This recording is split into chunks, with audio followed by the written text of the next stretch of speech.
Hey friends, welcome back. In today's video, I want to talk about two apps you can use to do 3D modeling directly on your iPad, SketchUp and Shapr3D. I've already made separate videos about each one of them and I will link those down below, but I thought it would be interesting to compare them and see what are the differences, what each app truly excels at, and understand which fits your needs best, whether you're doing architecture, furniture design or product design. So let's go! Before we jump in, I would like to thank the sponsor of today's video, Skillshare. Skillshare is an online learning platform with thousands of inspiring classes on topics like drawing, design, photography, and so much more. All classes are taught by world-class creatives, from professional illustrators and graphic designers to experienced entrepreneurs. And since you're here on my channel, I'm guessing you enjoy learning more about drawing, design, or 3D modeling on your iPad. Skillshare has tons of great classes on things like drawing on Procreate or animating on Procreate Dreams, 3D modeling apps on iPad, Adobe Illustrator, Affinity Designer, and so much more. I've personally taken quite a few classes myself, and I always end up picking up small tips or new ways of working that I can immediately apply to my own projects. What I really like about Skillshare is that it's not just about watching, it really encourages you to create, experiment, and learn by doing. If you would like to try it out, the first 500 people to use my link in the description or scan this QR code will get a 1-month free trial of Skillshare. So whether you want to explore a new hobby or dive into a specific tool, this is a great time to try it out. Completely free for 1 month. Don't miss out. Alright, let's jump back into the video. Before we dive into each app, it's worth noting that SketchUp and Shapr3D have a lot in common. Both let you create 3D models directly on your iPad.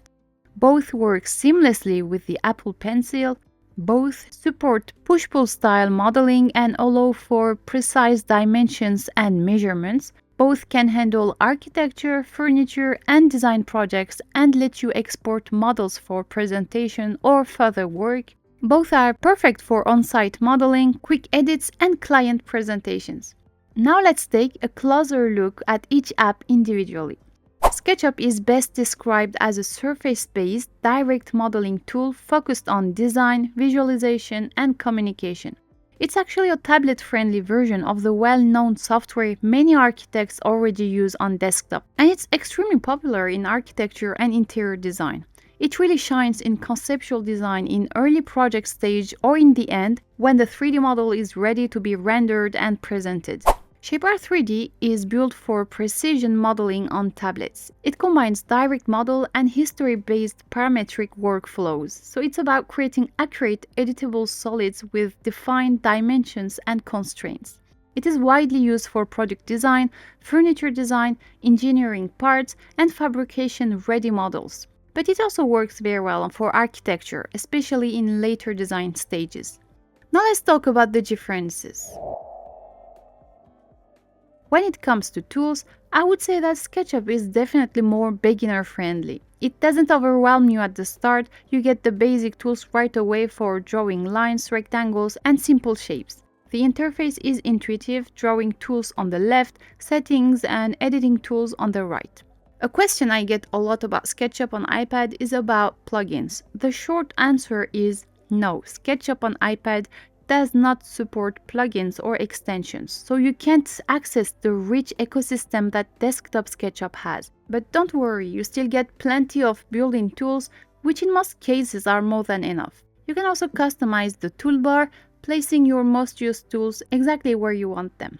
Shapr3D, on the other hand, has a slightly steeper learning curve. You can see the Sketch, Add, Transform and tools directly, and when you tap on Sketch, it reveals all the tools you need to get started, including constraint tools that appear on the right. It might take a little time to get used to this, but the great thing is that every tool comes with a tutorial video you can watch directly in the app, so help is always just a tap away.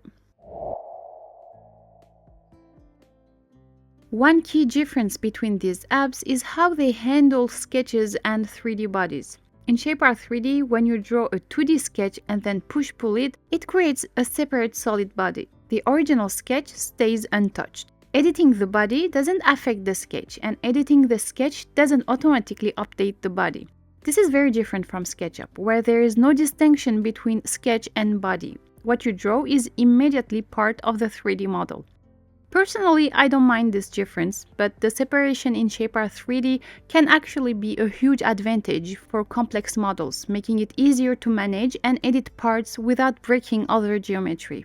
Another handy feature in Shapr3D is the Items tab. Every sketch, body, or imported object automatically appears there. You can hide, isolate, or delete any part quickly, which is incredibly helpful for staying organized.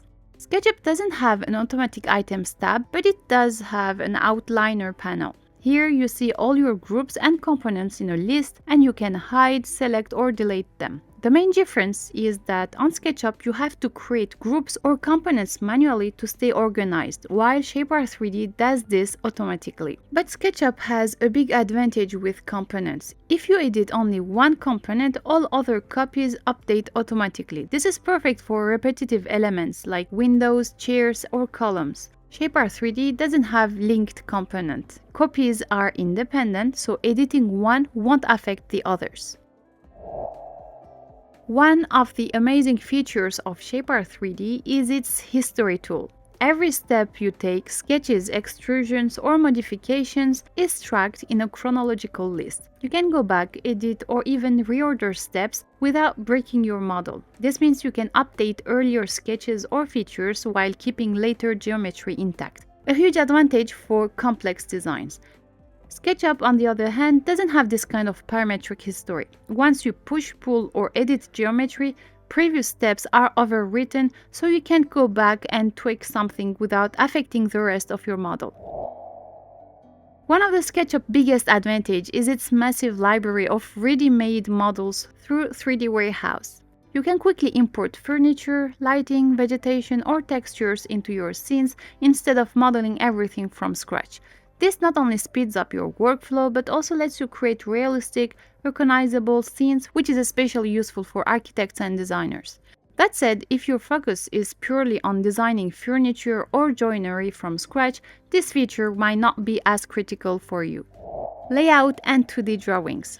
Another feature I really like about Shapr3D is the ability to create technical 2D drawings directly from your 3D model. You can choose your sheet size and scale, include multiple views, add images, dimensions, and notes wherever you need them. This makes it perfect for generating manufacturing-ready drawings with isometric views, sections, and details, ideal for engineering, manufacturing, or collaboration.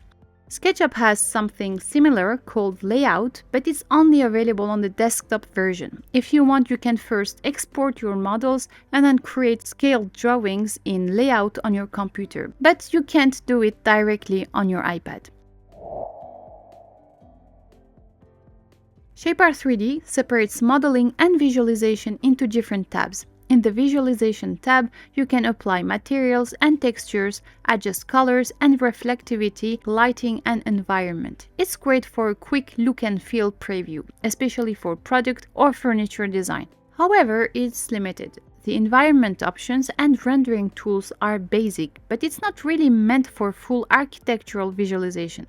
SketchUp, on the other hand, doesn't need a separate visualization tab. Materials and textures are applied directly on the model. You can paint faces or components using pre-made materials or custom textures and adjust color, transparency, and patterns. It's very intuitive. What you see is mostly what you get. That said, while SketchUp on desktop supports rendering plugins like V-Ray, the iPad version doesn't allow these plugins. However, there is an interesting alternative, which is the AI render tool, where you can write a prompt and generate a render directly from your 3D model. There is also a similar tool on Shapr3D called Generative Render Tool that do the same thing. SketchUp on iPad lets you export models in formats like OBJ, STL, and CAD, DXF, or DWG. You can also create and export videos of different scenes from your model, which is also great for presentations. Shapr3D, on the other hand, focuses on true solid CAD workflows. It can export STEP, IGES, or Parasolid files, and you can generate and export professional 2D drawings directly on the iPad, making it much stronger if your models need to go into engineering, CNC, or fabrication. SketchUp Go on iPad costs around $129 per year, and Shapr3D Pro, on the other hand, is about $299 per year. The Shapr3D subscription can feel a bit pricey for hobbyists, but if you really need its professional tools, it's worth the investment. On the bright side, Shapr3D offers a free education subscription, while SketchUp provides students with a 50% discounted price. So which one should you get? Pick SketchUp on iPad if you are mainly an architect or interior designer. You focus on concept design and visualization rather than manufacturing. You want speed and simplicity, and if you rely on 3D warehouse for ready-made models. Pick Shapr3D if you need CAD-grade precision, you design furniture, products, or custom elements, your models are going to fabrication or to 3D printing, or if you want structured, editable geometry. SketchUp can also do furniture, of course. In fact, many people use it for that, but once joinery becomes complex, Shapr3D is better. In short, SketchUp is a design and visualization tool. Shapr3D is a precision CAD modeling tool. Yes, both can be used for architecture. The real difference is how exact, technical, and editable you need your model to be. And that's it for this video. Let me know if you found this helpful or if I forgot anything. If you still have time, you can check out this other video right here where I show you how I use these apps in my own workflow. Thanks for watching, and I will see you in the next video. Bye!